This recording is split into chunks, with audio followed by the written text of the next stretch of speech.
ჯონ ბევირი, გაამრავლე ღვთისგან ბოძებული პოტენციალი. თავი მერვე, სტრატეგიული იდეები. წლები გადიოდა და სულ უფრო მეტად ვრწმუნდებოდი შთაგონებული სტრატეგიული იდეის უზარმაზარ ფასეულობაში. ხშირად ვეძებ ღვთიურ უზრუნველყოფასა და ჩარევას ტაქტიკური გეგმის გარეშე და მეტწილად ვერაფერს ვიღებთ. მხოლოდ ღვთისგან მოსული სტრატეგიული იდეები სრულდება. უამრავი ბიბლიური მაგალითის მოყვანა შეგვიძლია, მაგრამ ამ რეალობის დასადასტურებლად რამდენიმე ხსენებაც საკმარისია. მწარე წყალში ხის ნაჭრის ჩაგდების სტრატეგიული იდეა, რომ მილიონობით ადამიანს შეძლებოდა მისი დალევა. იხილეთ გამოსვლის მე-13 თავის 22-დან 25 მუხლის ჩათვლით. კლდეზე კვერთხის დაკვრის სხვა შთაგონებული იდეა მილიონობით ადამიანის წყლით უზრუნველსაყოფად. იხილეთ გამოსვლის მე-17 თავის მე-5-მე-6 მუხლები. გამაგრებული ქალაქის შეუვალი კედლების უჩუმრად გარშემოვლის იდეა 6 დღის განმავლობაში, ხოლო მე-7 დღეს განსხვავებული სტრატეგიული იდეა 7-ჯერ გარშემოვლა ბუკების დაკვირებითა და ბოლოს ხანგრძლივი ყიჟინით. ამ ყველაფერმა ქალაქის შესასვლელის გახსნა და მისი აღება შესაძლებელი გახადა. იხილეთ იესო ნავესძეს მე-6 თავი. საუკეთესო მეომრების გამორჩევის სტრატეგიული იდეა 10,000 მეომრისათვის წყლის დალევის ბრძანებით და შემდეგ ჩამოხლებულების გადარჩევა მათგან, ვისაც თვალი ბრძოლის ველისათვის არ მოუშორებია. იხილეთ მსაჯულთა მე-7 თავის მე-4-მე-6 მუხლები. მტერთან პირისპირ შეტაკების თავის არიდების სტრატეგიული იდეა და მის ნაცვლად ტყის მხრიდან მოვლა ბალსამონის ხეების ერთიანი შრიალის ხმის გაგონებაზე, რაც ბრძოლაში ღვთის შეწევნის სიგნალი იყო. იხილეთ მეორე სამუელის მე-5 თავის 22-25 მუხლები. დიდი შიმშილობის პერიოდში ქვრივი ქალისა და მისი ძისთვის საჭმლის მოთხოვნის სტრატეგიული იდეა, რომ ჯერ წინასწარმეტყველისათვის ეჭმიათ და მორჩილების შედეგად აღარ იშიმშილებდნენ და არ მოკვდებოდნენ სხვა ოჯახების მსგავსად. იხილეთ პირველი მეფეთა მე-17 თავის მე-15 მუხლების ჩათვლით. თხოვნის სტრატეგიული იდეა ვალის მქონე ქვრივი ქალისთვის, რომელიც თავის ორ ვაჟს კარგავდა, შემდეგ ცარიელი ქილების მეზობლისგან თხოვების მითითება, რომლებიც მისი ერთადერთი ქონებით ზეთის მცირე რაოდენობით უნდა აევსო, გაეყიდა და ვალები გადაეხადა. იხილეთ მეორე მეფეთა მე-4 თავის პირველი მე-7 მუხლები. დაავადებული სამხედრო ჩინოსანის მდინარე იორდანში 7-ჯერ ჩაყურყუმელავების სტრატეგიული იდეა, რასაც სრული განკურნება მოჰყვა. იხილეთ მეორე მეფეთა მე-5 თავის პირველიდან მე-19 მუხლის ჩათვლით. არმიის წინ ქებისა და თაყვანისცემის გუნდის გაგზავნის სტრატეგიული იდეა, რამაც დიდი გამარჯვება მოიტანა. იხილეთ მეორე ნეშტთა მე-20 თავის 21-დან 26 მუხლის ჩათვლით. მეფის მდიდრული საჭმლის ნაცვლად მწვანილეულის ჭამის სტრატეგიული იდეა, რომ უფრო ჯანსაღი, უკეთესად გამოყვებილი და ქვეყნის საუკეთესო ახალგაზრდებს შორის გამორჩეული ყოფილიყვნენ. იხილეთ დანიელის პირველი თავის მე-8-დან მე-16 მუხლის ჩათვლით. არსებული წყლის დოქების გამოყენებისა და სუფთა წყლის საუკეთესო ღვინით გადაქცევის სტრატეგიული იდეა ქორწილის გამრიგეების გადასარჩენად. იხილეთ იოანეს სახარების მეორე თავის მე-6-დან მე-10 მუხლის ჩათვლით. მცირე სადილის კურთხევისა და დარიგების სტრატეგიული იდეა, რამაც ათასობით ადამიანი დააპურა. იხილეთ მათეს სახარების მე-14 თავის მე-13-დან 21 მუხლის ჩათვლით. ფურთხისა და მიწისგან ტალახის მოზელის და ბრმა კაცის თვალებზე დადების სტრატეგიული იდეა, შემდეგ მისთვის თვალის ჩამობანის მითითება, რამაც კაცს მხედველობა აღუდგინა. იხილეთ იოანეს სახარების მე-9 თავის მე-6-მე-7 მუხლები.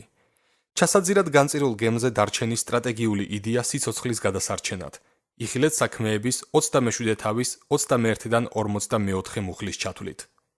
ყველა შემთხვევაში შთაგონებულმა იდეებმა ღვთიური ჩარევა გამოიწვია. დააკვირდით საერთო ხაზს, რომელიც ამ მოვლენებს გასდევს, სტრატეგია მდგომარეობს მიმღების ხელთ არსებულის გამოყენებაში, როგორიცაა გარკვეული რესურსი ან ადამიანის პოზიციის შეცვლა. ყველა შემთხვევაში ღვთაებრივი ჩვეულებრივშია გახვეული. სხვა სიტყვებით რომ ვთქვათ, სასწაულისკენ მიმოვალი საკვანძო კომპონენტი ჯადოსნური ძალით არ ჩნდება. ღმერთი ხშირად იძლევა ჩვეულებრივის მიწიერის გამოყენების სტრატეგიებს სრულიად ბუნებრივი გზით, ზებუნებრივი შედეგების მისაღებად. ეს შთაგონებული იდეის მნიშვნელობას გამოკვეთს. ჩვენ გვეუბნებიან, რომ სიბრძნის დასაწყისი სიბრძნის მოხვეჭაშია. იხილეთ იგავთა მე-4 თავის მე-7 მუხლი. ღვთაებრივი სიბრძნის ერთ-ერთი ფორმა სტრატეგიული იდეა გახლავთ და კარგი ამბავი ის არის, რომ ღმერთი სიბრძნეს არავის უჭერს. როცა უჩვეულო გამოწვევის წინაშე ვდგავართ, იაკობ მოციქული მიგვითითებს. თუ რომელიმე თქვენგან საკლია სიბრძნე და ესთხოვოს ღმერთს, ყველასთვის უხვად და დაუყვედრებლად გამცემს და მიეცემა. იაკობის წერილის პირველი თავის მე-5 მუხლი. ღმერთი მას გაამარტივებს, არც უკან წაიღებს და არც დაგიმალავთ. ეს მისი აღთქმაა. და მაინც არსებობს ორი პირობა, რომელიც შთაგონებული იდეის მისაღებად უნდა დაკმაყოფილდეს. ოღონდ რწმენით და ეჭვის გარეშე სთხოვოს, რადგან ეჭვიანი ზღვის ტალღას გავს ქარით ატანილსა და მიმოტაცებულს. ნუ ჰგონია ასეთ კაცს, რომ ღმერთისგან რაიმეს მიიღებს. გაორებული სულისკაცი არამდგრადია თავის ყველა გზაზე. იაკობის წერილის პირველი თავის მეექვსე მერვე მუხლები. უნდა ვითხოვოთ მტკიცე რწმენით, ტაქტიკური იდეის მიღების იმედი კი არ გვაქვს, არამედ სრული დაჯერებით ველოდებით. თხოვნას ასევე უნდა ახლდეს შინაგანი მგზნებარება, მთელი გულით უნდა გვინდოდეს. სათხოვარს ვერ მივიღებთ მოდუნებული, ლეთარგიული დამოკიდებულებიდან, როგორიცაა, თუ მივიღებ ხომ კარგი თუ არა და არც ეს არის პრობლემა. აუცილებელია გამოუვალობის და მტკიცე გადაწყვეტილების გრძნობის ქონა. სტრატეგიული იდეა ღვთის ნიჭია და როცა მიიღებთ, ეფექტურობის სხვა სამყარო გაგეხსნებათ.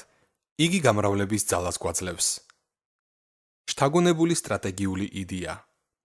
ბეირუთის სასტუმროში დაბრუნებისას ჩემს ნომერში არ წავსულვარ და წყნარად ლოცვა არ დამიწყია, უბრალოდ არ შემეძლო.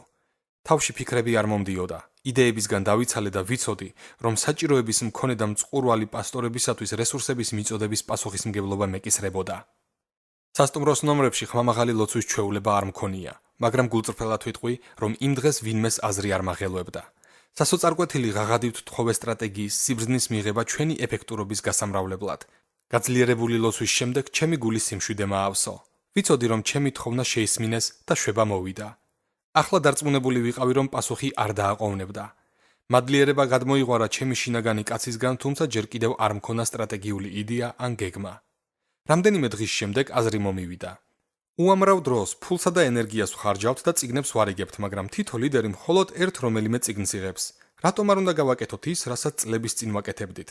რატომ არ შეიძლება სრული სასწავლო პროგრამა იყოს მიწოდებული ლიდერებისათვის სხვადასხვა ენაზე?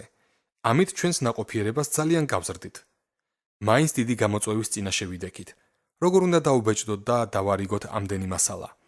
თუნდაც სასწავლო პროგრამის მთელი შინაარსი დავბეჭდოთ, ჩვენს დისტრიბუტორებს იმაზე მძიმე ტვირთის გადაზიდვა მოუწევთ მიზნობრივ ქვეყნებში, რისი ტარებად შეუძლიათ. საკვანძო ადგილები ხომ ჯუნგლებში, მთებში, უდაბნოსა და მდინარეებზე გადიოდა, რომელთა გადალახვა ადვილი არ იქნებოდა. ხშირად იქ ასფალტიანი გზებიც არ იყო. სხვა პრობლემაც არსებობდა.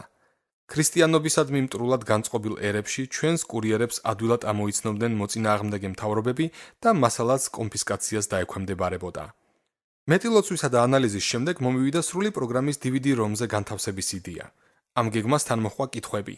აქვთ იმერებს, პასტორებსა და ლიდერებს კომპიუტერები? თუ დიახ, შეუძლიათ თუ არა ამ ტიპის დისკის გახსნა? და სრულიად სხვა მხარე. დისკზე არის თუ არა საკმარისი ადგილი, რომ სრული პროგრამისათვის საჭირო ფაილები დაიტიოს. მინდოდა ყველაფერი გამომეკვლია და პირველად ROPS მივმართე. მან ყველაზე კარგად იცოდა სამიზნე ქვეყნების ტექნიკური შესაძლებლობები, რადგან 160-ზე მეტ ქვეყანაში იყო ნამყოფი. მას ვკითხე, იყენებენ თუ არა პასტორები და ლიდერები კომპიუტერებს მათი ქვეყნების სიღარიბის მიუხედავად? უმრავლესობა იყენებს, მაგრამ არის რამდენიმე, რომელსაც ამის საშუალება არ აქვს. მათ კომპიუტერებს DVD-ROM-ის წაკითხვა შეუძლია? თუ შეუძლია, რა მასალის დატევას შევძლებთ დისკზე? რობი აინთო და თქვა, დიახ, და რაც შეეხება მეორე კითხვას, როგორც გამიგონია, საკმაოდ დიდი. შემდეგ იდეა მივაწოდე. შევძლებთ წიგნის ბოლოში ჯიბაკის დამატებას დისკის მოსათავსებლად? დიახ, ენთუზიაზმით დამიდასტურა მან. რამდენით გაზრდის ეს წიგნის თითო ეგზემპლარის ხარჯებს? რობმა კვლევა ჩაატარა და ჩემთან რამდენიმე დღეში დაბრუნდა. კარგი ახალი ამბები მაქვს. წიგნის ბეჭვდისა და დარიგების საშუალო ხარჯებს გადავხედე და დისკის დამატება ღირებულებას მხოლოდ 5%-ით გაზრდის. გამიხარდა, მაგრამ თავი შევიკავე. ჯერ კიდევ არ ვიცოდი რა მასალა დაეტეოდა დისკზე.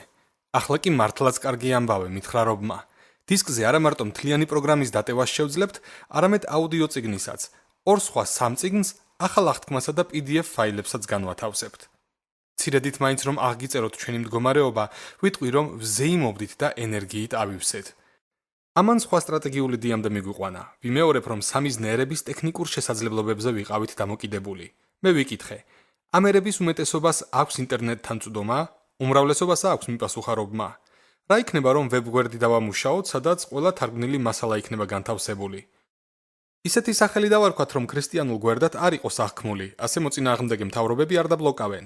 ვებგვერდის მისამართი წიგნების წინაფურცელზე დავბეჭდოთ და პასტორები ლიდერები გავაფრთხილოთ, რომ თავიანთ ხალხს ამ რესურსების ჩამოტვირთვისკენ მოუწოდონ. ეს უსასყიდლო იქნება და მთელი ეკლესია ერთობლივად შეძლებს მისით სარგებლობას. ორ პატარა ბავშვს გავდით, რომლებიც ტკბილეულის მაღაზიაში აღმოჩნდნენ. აქტუანების დატევა აღარ შეგვეძლო. ჩვენ შორის იდეების გაცვლა-გამოცვლა მიმდინარეობდა ამ სტრატეგიის გასამყარებლად. მას შემდეგ რაც ყველაფერი გულმოდგინებით გამოვიკვლიეთ, გადაწყვეტილება მივიღეთ, რომ დიდი ოდენობის გამო ამ ლიდერებისათვის საჭირო ნაკრების წარმოება და დისტრიბუცია დაახლოებით $4 შეგვეძლო. მესენჯერის გუნდს ვებგვერდის შექმნისათვის საჭირო უნარები და ტექნიკური ცოდნა ჰქონდა. ჩვენმა გუნდმა მალე გააცნობიერა, რომ ეს ერთი ზეციური იდეა არა მარტო ცალკეული ლიდერების, არამედ მთელი ეკლესიებისა და პატარა ჯგუფების სწავლების, წვრთნისა და გაძლიერების პოტენციალს მოიცავდა. მსოფლიოს ბევრ სოფელში მხოლოდ ერთი ეკლესია იყო, რაც ნიშნავდა, რომ მთელ თემზე შეგვეძლო მნიშვნელოვანი ზეგავლენის მოხდენა სულ რამოდენიმე $-ის ღირებულების მასალით. ეს დაბანდების საოცარი უკუგება გახლდათ. ნუ თუ მართლა იყო შესაძლებელი. მესენჯერის საბჭოს მომდევნო შეხვედრაზე ეს ხედვა გავაზიარეთ. ჩვენი აღმაფრენა ყველა მაიტაცა. გეგმამ ყოველი წევრის სიხარულით აანთო და ენერგიით დამუხტა.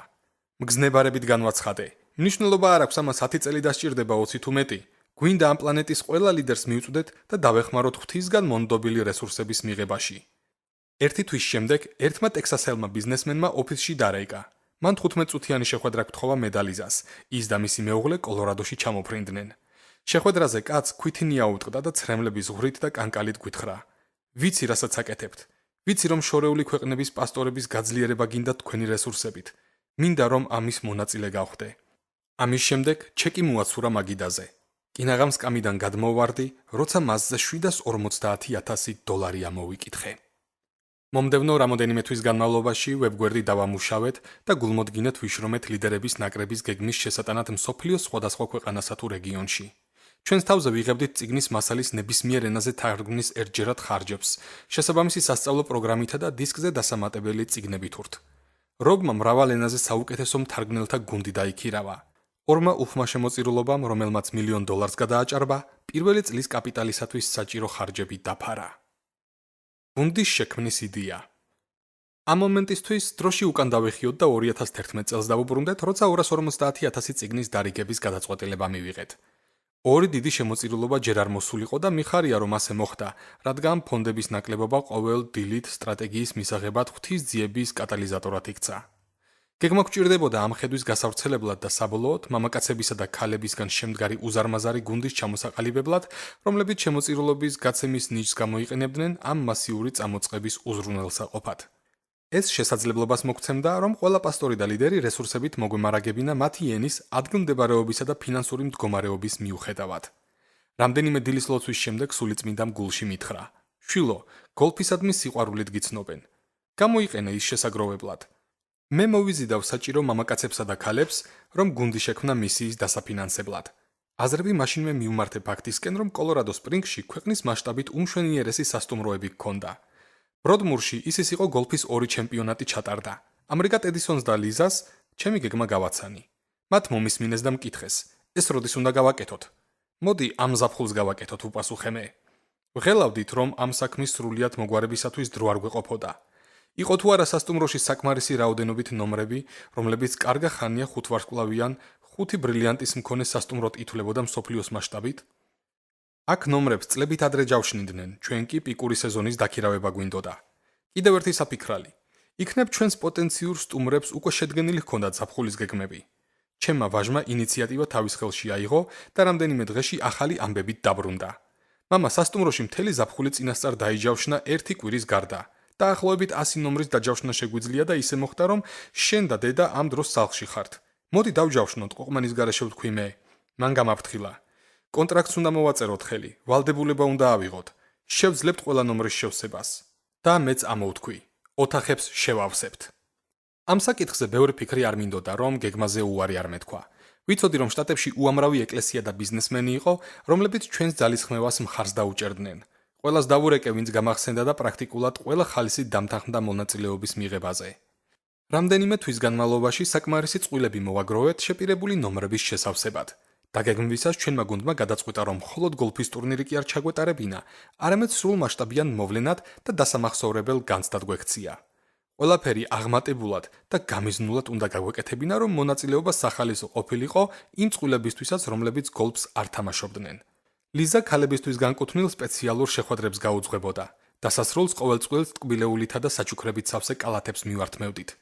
იქნებოდა გამორჩეული კერძები, ბროდმურისათვის დამახასიათებელი უნიკალური გამოცდილება, ლიდერებისათვის საჭირო გაკვეთილები და ყველა მონაწილის სამახსოვროდ ხარისხიანი პრიზები. ეს ყველაფერი გუნდთან შემოერთებისათვის მადლიერების ნიშნად. ჩვენი პირველი მესენჯერის თასი 2011 წლის ივნისის მეორე ნახევარში გათამაშდა. ამ მოვლენამდე პროფესიონალ სპორტსმენებსა და ცნობილ მუსიკოსებს დავურეკე და ვთხოვე, რომ ავტოგრაფიანი საგნები შემოეწირათ. ასევე სხვა ბიზნესმენებისგან მივიღეთ ფასეული საგნები თუ გამოცდილება. შემოწირული ნივთები ბანკეტის დროს გამართულ აუქციონზე გავათამაშეთ. პირველ ტურნირზე $340,000-ზე ცოტა მეტი შევაგროვეთ, მაგრამ ცოტა არ იყოს უხერხულობას ვგრძნობდით. ჩვენი ხედვის გაზიარების საუკეთესო სტრატეგია ჯერ კიდევ ვერ მოვიპოვეთ. იმ შემოდგომაზე ჩვენი გუნდის ერთ-ერთ წევრს შთაგონებული იდეა მოუვიდა. 2012 წლის ზაფხულისათვის მეორე ყოველწლიურ ტურნირს ვგეგმავდით. მან თქვა: აუქციონზე ავტოგრაფიანი ბეისბოლი, ფეხბურთის ჩაჩქანი, ავტოგრაფიანი გიტარა და სხვა ამგვარი ნივთები გამოვიტანეთ. ამ ნივთების გაყიდვით მხოლოდ ერთი ქვეყნისათვის საჭირო მასალების სრულად დაფინანსებას კი ვერ შევძელით. მოდი აუქციონზე ნივთები კი არ გამოვიტანოთ, არამედ ქვეყანა. ქვეყნის ფასი გაცილებით მეტია. იდეა ყველას მოეწონა, მაგრამ ის კიდევ უფრო გაუმჯობესდა. მან განაგრძო: ჩვენს ღონისძიებაზე დიდად კომპეტენტური ხალხი იკრიბება. ამრიგად შევქმნათ ლიდერთა საბჭო და როცა ერებს დაასპონსორებენ, მათი შემოწირულობა საბჭოში მოიყრის თავს. ვინც ყველაზე მეტს გაიღებს ქვეყნებისთვის, მათ გადავცეთ ბურთები, გიტარები და სხვა პრიზები. კრეატიული იდეები მდინარესავით მოედინებოდა. ერთ მომენტში გავაპროტესტე. ვერ ვიტან აუქციონების წარმართვას. სიჩუმის რამდენიმე წუთი მარადისობად მეჩვენება. მოდი საათები გამოვიყენოთ. დავნიშნოთ დროის მცირე მონაკვეთი, ვთქვათ 35 წუთი და მონაწილეებს უთხრათ, რომ დროის ამოწურვის შემდეგ აუქციონს ვასრულებთ. ნებისმიერი ერი, რომლის პროექტიც არ დაფინანსდება, დატოვებული იქნება. ეს გადაუდებლობის შეგრძნებას შექმნის.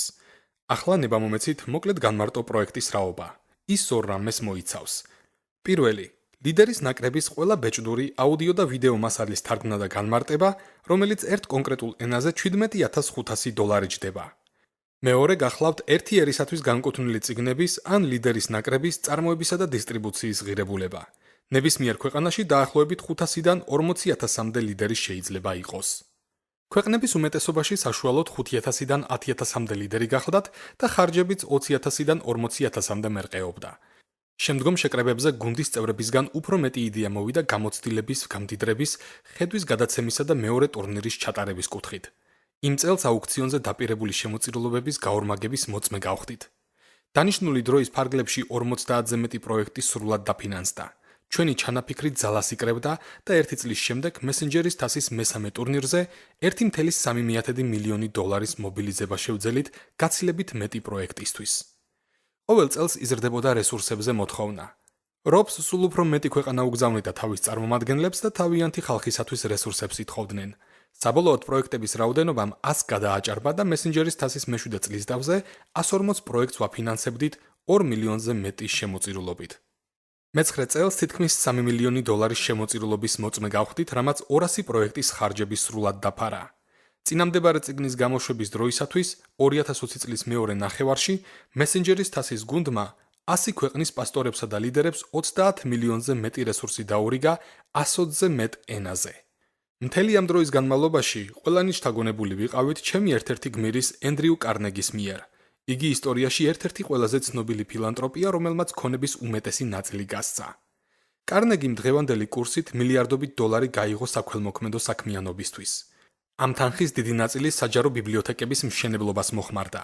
ფაქტობრივად 1883-სა და 1918 წლებს შორის მან 2500-ზე მეტი ბიბლიოთეკა ააგო, რომელთა უმრავლესობა ამერიკის 47 შტატშია განლაგებული.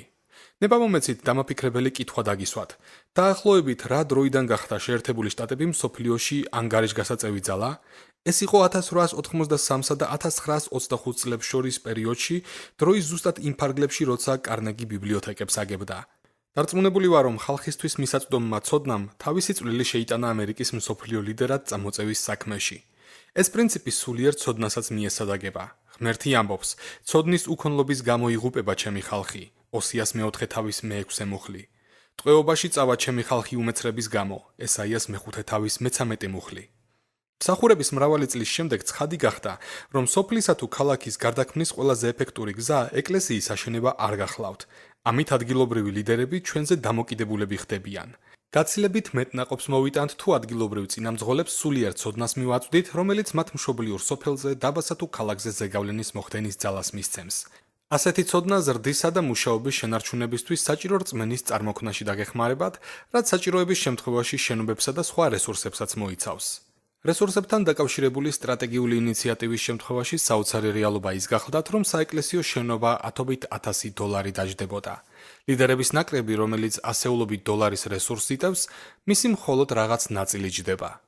ეჭვგარეშეა, რომ განვითარებადი ეკლესიებისთვის ლიდერების ნაკრების დარიგების ათწლეულები ყველაზე სასიამოვნო საქმე იყო ჩემი 40 წლიანი მსახურების მანძილზე.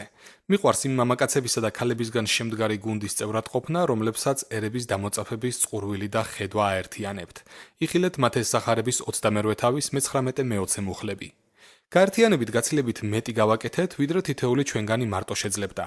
ეს ძალისხმევა ნამდვილად არის შემდეგი სიტყვების ნიმუში. 5 თქვენგანი 100 განდევნის, 100 კი 10,000. ლევიანთა 26 თავის მერვე მუხლი. ეს ნათლად წარმოაჩენს გამრავლების სხვა თვალსაჩინო კომპონენტს, ერთობლივი მოქმედება, რასაც სხვა თავში განვიხილავთ.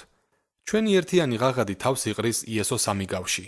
როდესაც სადილს ან ვახშანს გამართავ, ნუ მოიწვევ შენს მეგობრებს, ნურც შენს ძმებს, ნურც შენს ნათესავებს, ნურც მდიდარ მეზობლებს, რათა მერე იმათაც არ მიგიწვიონ და სამაგიერო არ მიიღო. არამედ ლხინს რომ გამართავ, გლახაკნი, ხეიბარნი, კოჭლები და ბრმები მოიწვიე.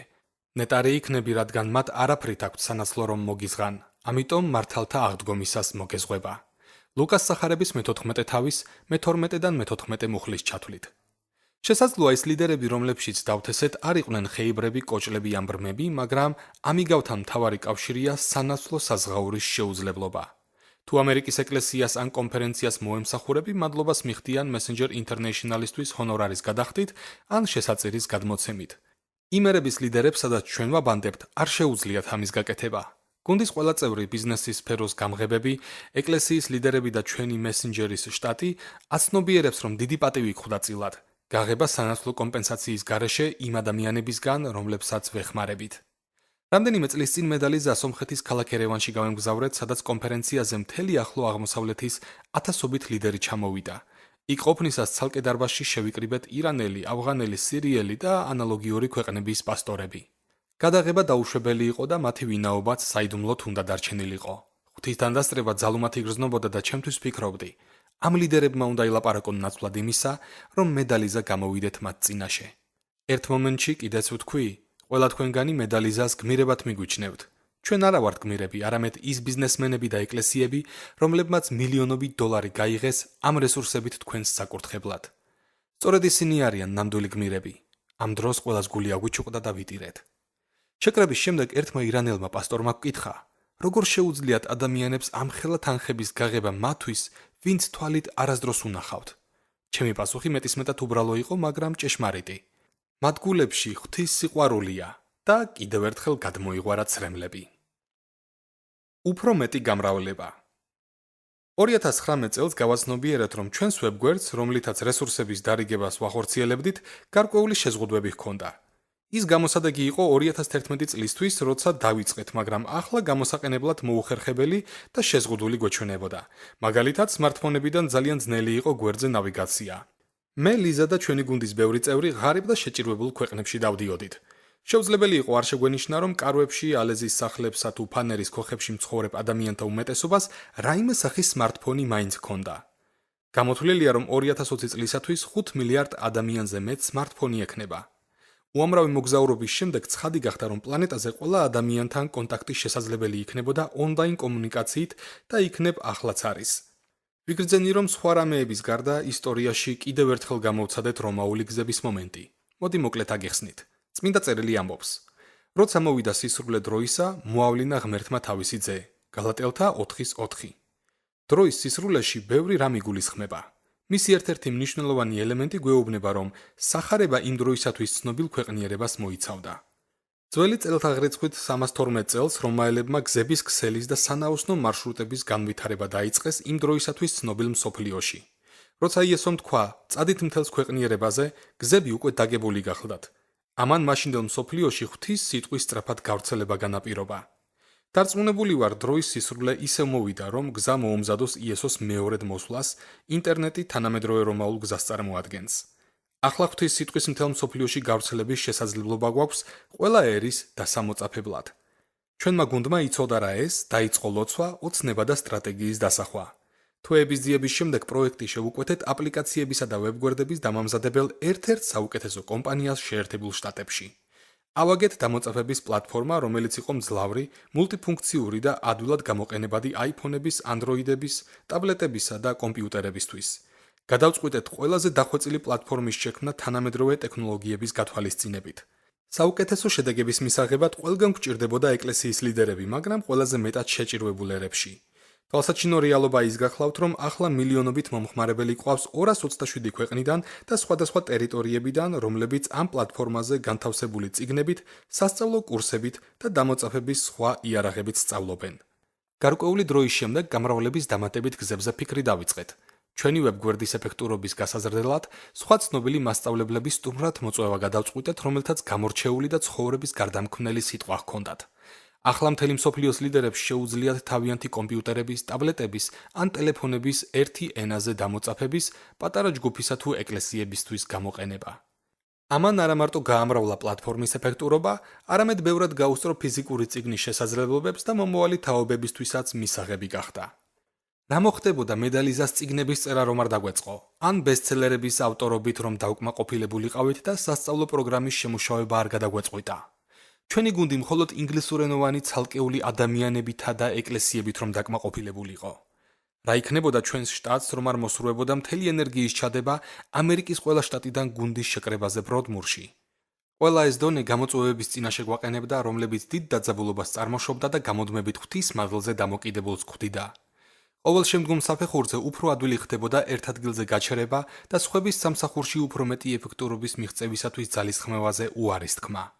როცა ღვთის სულს უსმენდით, წინ ნაბიჯ-ნაბიჯ მივიწევდით უფრო დიდი გამრავლებისკენ. უფალი დასაწყისშივე არასდროს გაჩვენებთ ყველა იმ ნაბიჯს ან თუნდაც ორს ან სამს. ეს რომ შესაძლებელი ყოფილიყო, არ ვიბრძოლებდით ყოველი ნაბიჯისთვის ინტენსიურ ლოცვებში და საბჭოს შეკრებისას. ასევე არ გვექნებოდა რწმენა და ხასიათის სიმტკიცე, რაც მორჩილების ყოველ ნაბიჯს მოჰქონდა. გამრავლება კაცობრიობის იდეაროდია, ის ღმერთს ეკუთვნის. ვიმეორებ, რომ ეს კაცობრიობისათვის მოცემული პირველი მცნება გახლდათ. თქვენთვის მონდობილი ნებისმიერი ნიჭი ჩემი სამეფოს გასამრავლებლადაა. დაბადების პირველი თავის 22 მუხლისა და მათეს 25 თავის მე-14-დან 29 მუხლის ჩათვლით ჩემი პარაფრაზი. ნება მომეცით კიდევ ერთხელ გავიმეორო მნიშვნელოვანი ჭეშმარიტება. გამრავლების აუცილებლობამ თქვენზე ზეწოლა არ უნდა მოახდინოს, რადგან საბოლოო ჯამში ეს ღვთის ნიჭია. ერთი რაც უნდა გააკეთოთ, გახლავთ ლოცვა, მოსმენა, დაჯერება და მორჩილება იმისა, რასაც გულში ჩაგიდებთ.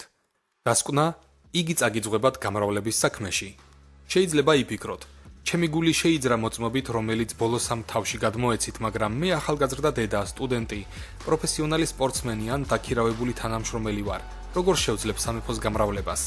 ეს დისკუსია მომდევნო თავებში იწყება.